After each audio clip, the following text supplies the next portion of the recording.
and thank you all for being here. We'll get going in just a minute. We have some people that were coming over from the Sunny Purdue event, but we'll get going. Thank you all for being here. We appreciate everyone's time. And with that, I'd like to introduce Brett Beckman.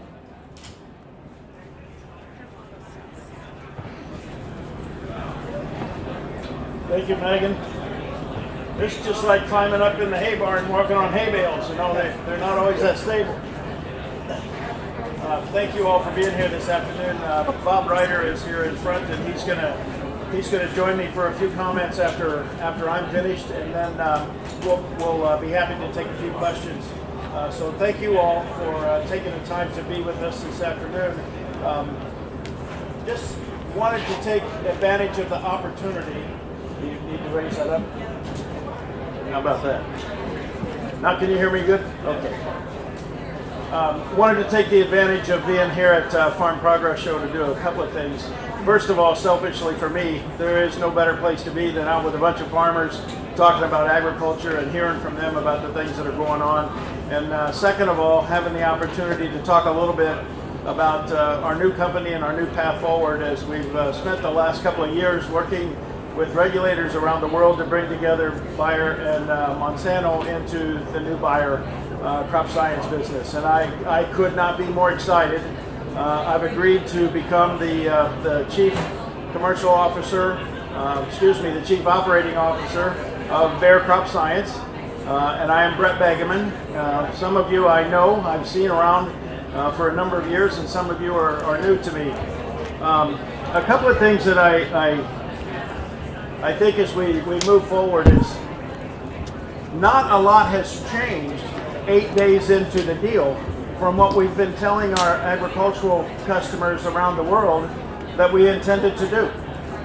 And that was to take a terrific crop protection portfolio, a great seeds and traits portfolio, the world's best digital platform for agriculture, and bring those together into one company and leverage all of that technology together to drive innovation in agriculture faster than we've seen agriculture drive innovation before. Bob Ryder is with me. He's the head of R&D for New Bayer Crop Science. He's going to talk about some of the opportunities for innovation and development, so I won't steal all of his thunder. But that's really the heart and soul of what this is all about in bringing this together, is how do we drive more value for our customers from innovation, from the new technologies that we can put together as a company. I think as I step back and look at it, we've been in this space, I've been in this space for many, many years. And I don't think I've seen a more exciting time for agriculture than now. It's a challenging time in agriculture, no doubt. With commodity prices where they are and the yields that we've experienced around the world, and that creates difficulty for all of us that are in agriculture, no doubt about that. But when I look around and I see the development of innovation and technology that's going on around us, billions of dollars being invested in startups in agriculture, which never in my wildest dreams 15 years ago did I believe would ever happen. And today we're seeing that in real time. Our goal is to bring all of that together with our traits, with our seed, with our crop protection products, leverage those digital tools to help farmers do what they do better. And I think at the backdrop of all of this, you could say, why does it matter? I don't think there's a more pressing challenge in the world over the next 25 years than figuring out how to increase the productivity of agriculture to feed 9.5 billion people by the year 2050, and do it essentially on the same footprint of land with the same amount of water. We don't get any more water, we're not getting any more land. It's a huge challenge, and it's great to see all this innovation and technology coming from all different parts of the world and all different avenues to drive that productivity. The caveat to all of that is we have to do it in the most sustainable way possible. We have to take care of the planet, and when we're trying to drive productivity at those kinds of levels, innovation and technology can be, and I believe will be, the key to being able to drive the productivity and do it in the most sustainable way possible. A lot of people here at the show are asking me, so what's going to happen with all the brands? In the near term, nothing. That's the beauty of two businesses coming together that were essentially complementary businesses. We had crop protection products within the legacy Monsanto, but predominantly that's coming from Bayer. We have our seed portfolio, but as we all know, the regulators did their job as we expected that they would, and all the seed businesses from Bayer were sold, and therefore the seeds coming from Monsanto, the biotech traits, and of course the digital platform that we have for driving it with FieldView and the Climate Corporation to bring it all together, to put it together for our farmers. So the brands that are out there are going to be out there. One of the things I've shared with farmers since I've been here this morning is the choices they had yesterday are the choices they'll have in the future. Choices are not going away because of this deal. The products that had to be sold off were sold to highly competent, very capable world multinational companies that will be very capable of keeping those products in the marketplace. Farmers are going to have all the choices they had. What I believe is that this deal brings together the opportunity to create even more choices, bringing more opportunities to farmers to increase the productivity and, of course, the profitability on their own farms. The way we go to market, and I would say for 19, because we're going to harvest this year, and we're already starting to talk to farmers about seed purchases for next year, it's going to look a lot like both companies did last year. So we're not changing anything with who's going to be calling on them or who should they call. Call the same number that you called last year. Call the same person. Call the same location.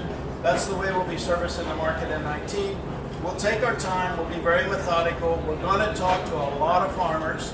We're going to ask for a lot of advice. We're going to talk to other industry leaders. We're going to talk to commodity associations, get advice and insight from them on what they expect this new company doing and how best can we do that to support agriculture and support our farmers. Of course, we have ideas of our own, but we want to hear directly from our customers to help us set the pace and how we go forward. And I couldn't be more excited about trying to get that done in the next year or so that as you start looking at 20, yeah, you might start to see some changes. But I tell you, you're not going to see brands going away. You're not seeing products go away. That's never been the intent behind the deal. One of the other areas that I get questioned a lot about is what about the communities where you live and work? We are absolutely committed to those communities.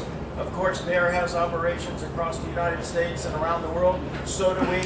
They happen to be in different localities. In many cases, that will continue because we need both of those businesses to operate. In many cases, ours are seed footprints, theirs are chemistry footprints. We're going to continue to be an active member of the communities that we've been in before, and we'll continue to do that as we go forward in the future. There's always challenges in agriculture, whether that be working with industry stakeholders and others outside of the industry around sustainability or working on various other topics that involve agriculture. And most recently, we've had some challenges with one of our products, specifically Roundup, where some challenges are being threatened against Roundup. What I can say is that we're going to be absolutely committed to supporting all the products that we have to bring forward in the marketplace. They will be challenged. That happens in this industry. There's no questions in our mind about the products or the services that we offer in the marketplace.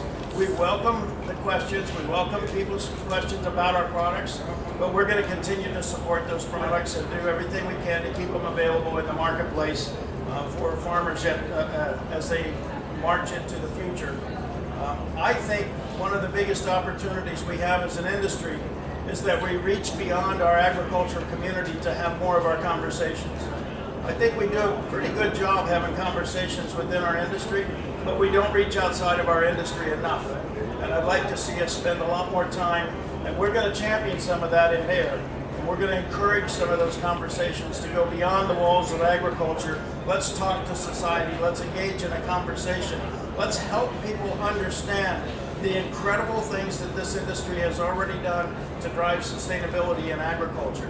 And then let's engage in a conversation about how do we work together to continue to do more, because we haven't done enough, we have to do more, but let's do it together. Let's do that conversation together and engage in that conversation.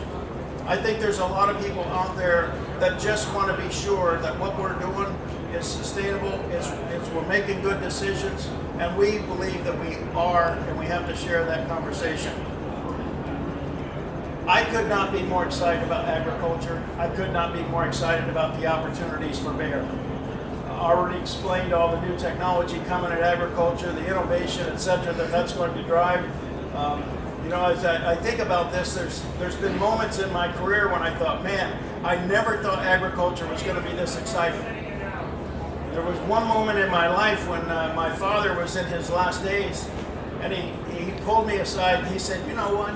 You know the worst thing about moving on? And I said, no, Dad, what's that? Agriculture's just now starting to get fun. And it was. And that was in the early days of biotechnology and the changes that happened in the industry.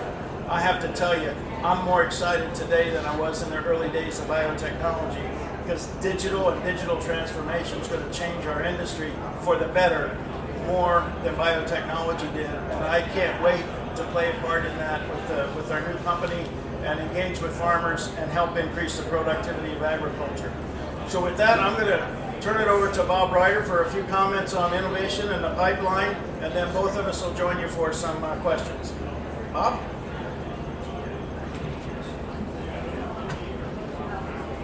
All right, well, thank you, Brad. You know, like Brad, I think for me, it's always an amazing opportunity to get out here and meet with our customers and talk to our customers, because that's the ground truth of where you find out the innovation that you try to develop in our laboratories and our research farms really comes together and it makes a difference. And for somebody that's been working in this industry for now almost 30 years, you know, one of the things that I love to do is I love to work and help invent things that matter and make a difference for our farmer customers, help them be successful, and then ultimately feed society in a way that's highly sustainable. The most important thing I probably do in my job is to listen to our customers. Listen to our customers' unmet needs, try to understand those, and bring those back to our research teams so we can guide them so that what we work on really ultimately is going to make a difference to our customers and drive innovation. And as Brett said, we're at an amazing inflection point in terms of what's going to happen. You know, I look back, when I first joined Monsanto about 20 years ago, I came right at the time of biotechnology and the plant breeding seed businesses that Monsanto had acquired were coming together. And I was part of the work that went on that we brought in terms of bringing those skills in molecular biology that Monsanto possessed and applied them to those breeding programs from the seed businesses that we had acquired. And over that 20-year period, we fundamentally transformed how we breed many of our crops that we grow today. And it's been amazing to me to see how instead of using 14 acres of land to grow research plots and test things by using plots and combines to harvest and look at yield data, and today we make those same decisions using a little DNA chip that's about the size of a quarter. And to me, that's just amazing.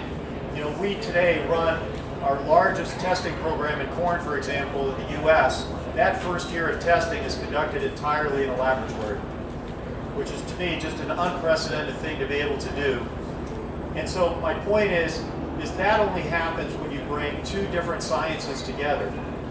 Among the most amazing things in science, the greatest innovations really have happened when you brought scientists from different disciplines together and let them come together and try to solve really hard problems. And that's what really fundamentally excites me about the opportunity as we move forward as the new Bayer Crop Science Group, is that we've got best-in-class chemists and scientists developing crop protection products, and we're combining them with folks that have got a long, rich tradition in biology in terms of our seed and trait R&D operations. And so we've only been at this for about 10 days. I can tell you the number one question that I've been getting from our R&D employees is, hey, I'm working on this, who the heck do I call? Because the problem, of course, is there's thousands of us. You know, we've got 8,000 scientists now working on these problems together, but they don't know who to call just yet. And so that's one of our great opportunities of bringing all that together. Those 8,000 scientists are going to be operating on 35 research sites. We've got 175 breeding locations around the globe that we use. to apply the science and harness the technology that we have available to us. As I look ahead at what's going to also happen, this digital revolution that's taking place is fundamentally reshaping how we do research and fundamentally reshaping how the output of that research is being used by our farmer customers on the farm. Much of what we already are doing today in terms of our decision making is using artificial intelligence techniques, machine learning, and we're applying that information and that knowledge, collecting data in ways that are unique and different than we ever did in the past. And our customers are doing the same thing. And we're trying to harness all those things together to help our customers work through the complexity that we know is out there on their fields. When a farmer makes a decision to plant a crop, we often talk about the 40 different decisions that a farmer is going to make. And there are a lot of choices in each of those 40 decisions. The combinations of choices and the right way to do things are all unique and tailored to every single acre that represents the fields that that farmer is growing crops on. Our job is to help provide the very best products and then help provide the knowledge that helps our customers use those products in the very best way. And that is in front of us, and the huge opportunity that is in front of us to represent and help our growers in terms of driving innovation on the farm so that they can achieve the things that Brett mentioned in terms of being able to produce food for 9.5 billion people on the exact same footprint and in a way that isn't going to use more resources than we use today. And if I look into the pipeline that we have a very rich pipeline for both companies. In the past 2 years alone, we've had over 70 advancements in those pipelines. We've got products that we're introducing today in seed applied solutions like NemaStrike, which is a brand new product for nematode control in our seed treatment portfolio for both corn and beans. And you combine that with some biological products. We have BioRise 2 for corn, a brand new biologic that helps with nutrient uptake for that corn crop. And then as I'm starting to learn the portfolio for the Bayer side and the crop protection products that they have in the market, we have products like Corvus, which is the #1 pre-emergent corn herbicide in the market. We can combine that with other chemistries that we can use to help growers make sure that they've got excellent weed control all the way from planting to harvest. And then finally, a new product in the fungicide market is Delaro, and Delaro is a fungicide that provides really very long season fungicide control. And I can tell you one of the things that I know is as growers are putting more and more investment into every acre, they need to be able to maximize the protection of that crop. Products like Delaro as a fungicide help to provide 12 to 18 bushel increase in yield for corn, 4 to 5 bushel increase for soybeans, because they're providing a solution for an unmet need that the seed by itself can't do, which is provide tolerance to those diseases. So that fungicide, it really helps maximize the overall performance of that seed product. So those are just a few of the highlights of what we have an opportunity in front of us coming together. I can tell you, we have immensely talented scientists. They're excited and ready to work together in a way that will be new and different. They're excited to talk about the expertise and the competencies they have. And I can't wait to be able to tell you in the future about some of the innovations that are going to come out of some of our research labs. It's a very exciting time for agriculture, and it's a really exciting time for the new Bayer crop science. So with that, I'll go ahead and stop. I'll invite Brett back up. I think maybe you're going to come up and moderate for us, and we'll take your questions. I just want to ask everyone to please respect all the reporters in the room and limit it to one question. If you have follow-ups, we're more than happy. I'm here myself, Susan Lucas here, and then we have Brian and Kyle, who I know many of you know. We're always happy to get you answers or set up whatever you need, but please try to limit it to one question. I should also add that another one of our executives joined us while we were giving our comments. Jesus Madrazo, everyone, is the new head of agricultural policy and sustainability for Bayer Crop Science Worldwide. He'll be here with us to take some questions as well. What's going on right now with the glyphosate lawsuits and Roundup? Where are you at in that process? I can really say nothing's changed. We had the outcome in the verdict in California. There's really nothing new. I mean, I would look at that as one case. Doesn't change 800 scientific studies. It doesn't change 40 years of use. It doesn't change the incredible value that product's brought to agriculture and to consumers worldwide. And we're thoroughly supportive of the product, and we'll continue to work through the legal process that's available to us.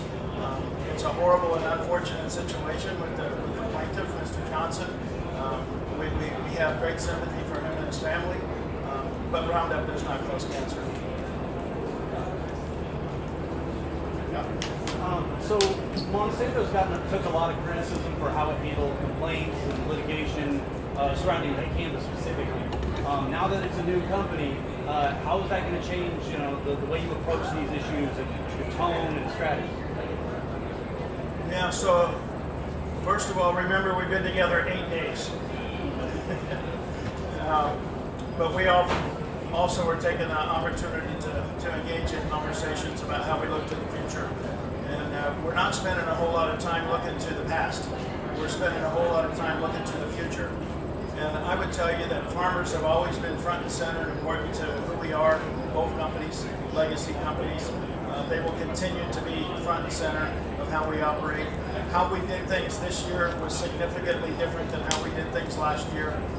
And we continue to learn, just like any other company, from feedback from our customers.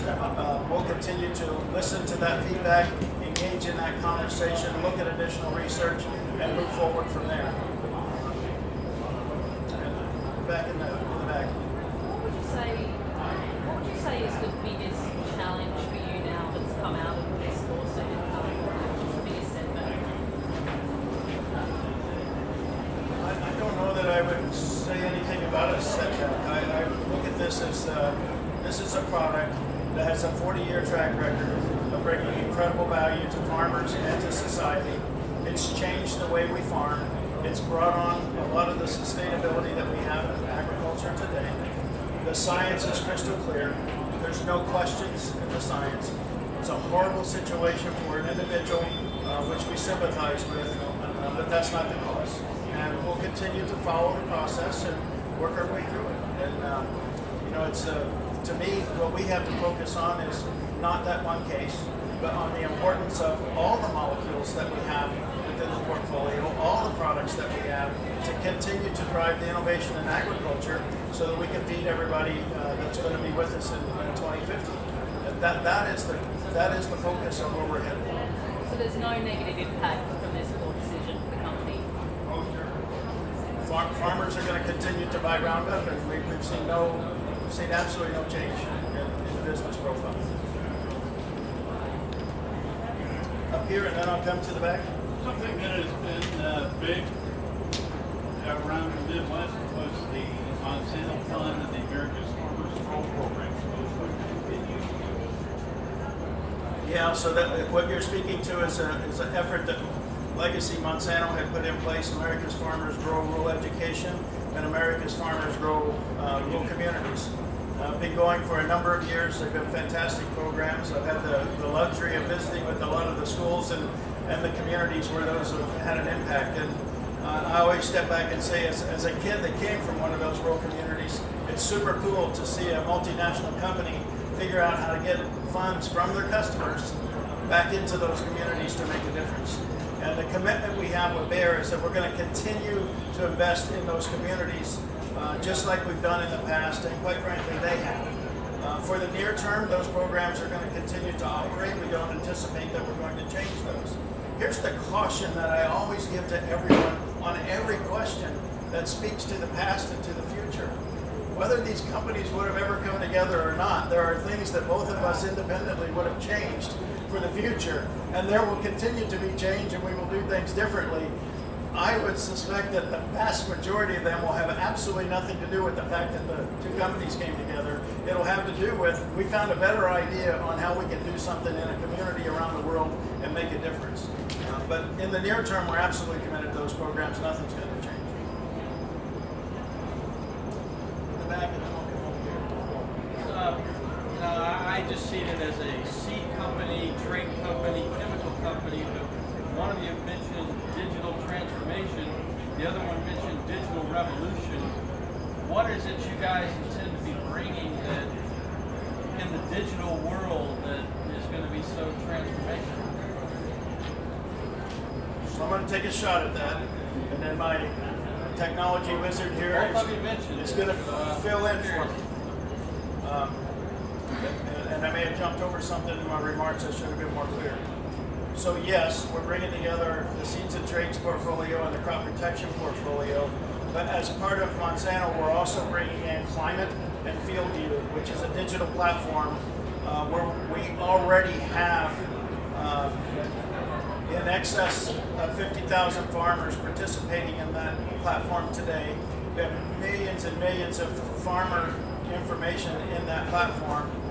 It's, if you walk around the Farm Progress Show, you're going to be hard pressed to find a piece of equipment that can't connect to FieldView and automatically download information from the field, from sensors, from satellites, etc. Bring all that data together into a central location for that farmer. And the key is for that farmer. The farmer owns the data.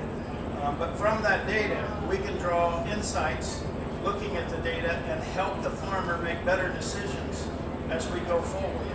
Those same tools can be utilized in technology and R&D programs. They're just utilized differently, as Bob was describing the changes we made in breeding. That platform already exists. It's already out there, and many, many farmers are already using that platform. It's available in the US, in Canada, in Brazil, in Argentina, in France, and expanding into Eastern Europe. So it's widely available, and we'll take it globally, but it's already in place, and farmers are already using that tool. That's what I was trying to speak to. How can we connect more data, more sensors to bring more information to that? Bob, more comment? Yeah, so just maybe a couple of points on what the opportunity is then. So we know, for example, that if you looked at the average corn yields in the U.S., right, so we're talking 178-ish bushels. And you know from corn grower contests, we push over 500 bushels. So that seed obviously has a tremendous amount of potential that we don't realize on every single acre that we plant. And we know that as a grower, the best you do each year is you run one experiment a year. So even if you're a farmer for 40 years, you get 40 opportunities to learn how to do something better. And that's where big data has a tremendous opportunity and where we can help in terms of how do we help a grower make the very best decision in terms of the seed choice on every single unique environmental situation that that grower has.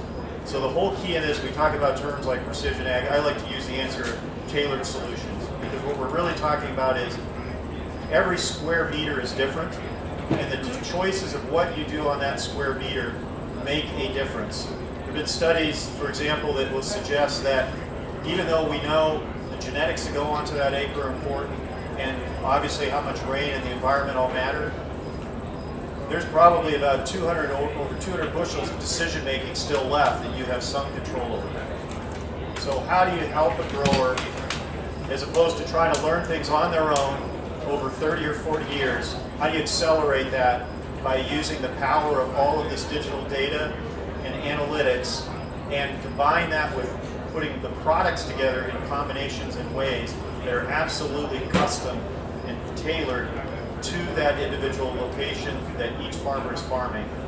And that's the magic. That's about driving the optimization every square meter across every single field across the entire globe. So here's the other transformational dimension of this. And as you add far more precision to agriculture using all of this data and insights, what you're also doing is helping agriculture be the most precise industry that you can ever find. So farmers are able now to make more precise decisions using less water, less land, less natural resources. And that goes to a really important place, because society today is asking farmers to do more sustainably the production of our food. So this is the other component that is so important for agriculture as well.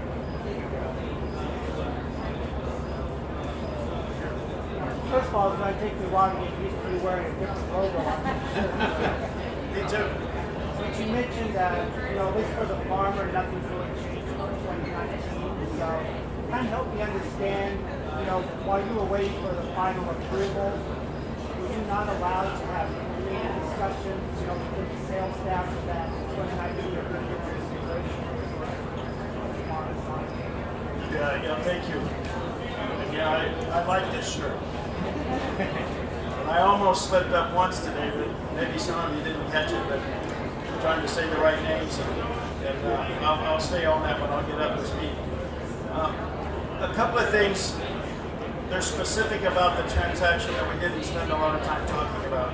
The financial closure of the deal was in June of this year, June 7th. But the Department of Justice required that we remain in a hold separate period until last week. And in that hold separate requirement, we were not allowed to discuss anything about the current business, nor share any information about the current business, or even be involved in making any decisions. We had to remain as independent companies competing aggressively in the marketplace. So it was really 8 days ago that we could start talking. Now what they did allow us to do is, there's 3 of us up here, they did allow us to think about forward of what the organization leadership might be and the individuals involved in that. So we did announce some of the individual leader roles and the significant roles of the company, but that's about it. We weren't allowed to bring together the businesses and have a conversation about how we're going to work together. And that's the beauty of this. This deal was structured as complementary businesses to really drive innovation. Innovation doesn't happen overnight. Our businesses are very complementary and they're both very successful businesses. So there's no emergencies to go fix.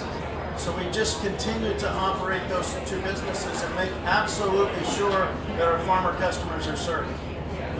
We don't want to drop the ball. I always think about it as glass balls and rubber balls. The glass ball that we're holding is serving our farmer customers. We can drop all the other items and they bounce back up and we can grab them. Glass balls break. So we'll be methodical and slow and be forward-looking as we talk with our customers about making those changes. We got one more question over here, and then if there are additional questions, let us know and we'll make sure that you're able to get answers to your questions.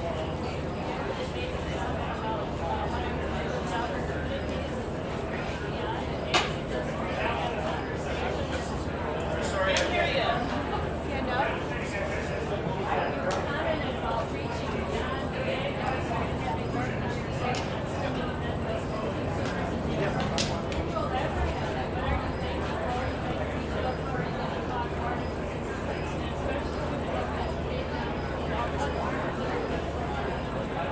So I'm going to let Jesus answer that, just so everybody can hear the question.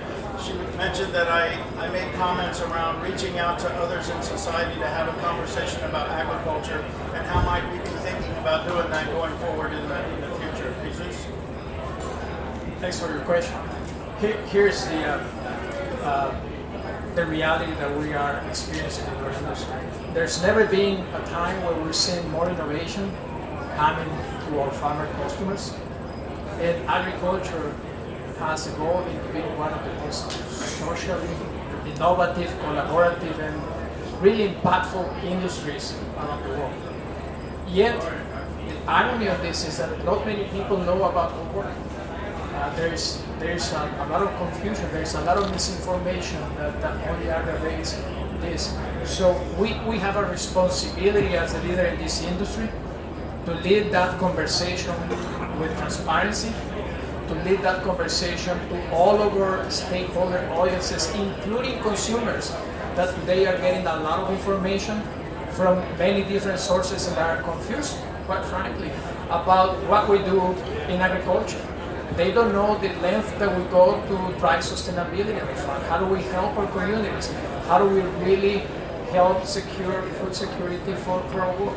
So this is a role that we as a leading company will play, but it requires all of us working together to be able to bridge the gap of information in agriculture, and that our farmer customers, our stakeholders, our partners, companies like Monsanto and now Bayer and our competitors, we all have a role place. So there's a lot of work that we still need to do, and this is probably one of the most important priorities for our industry going forward, is making sure that consumers and all audiences understand the benefits of modern agriculture.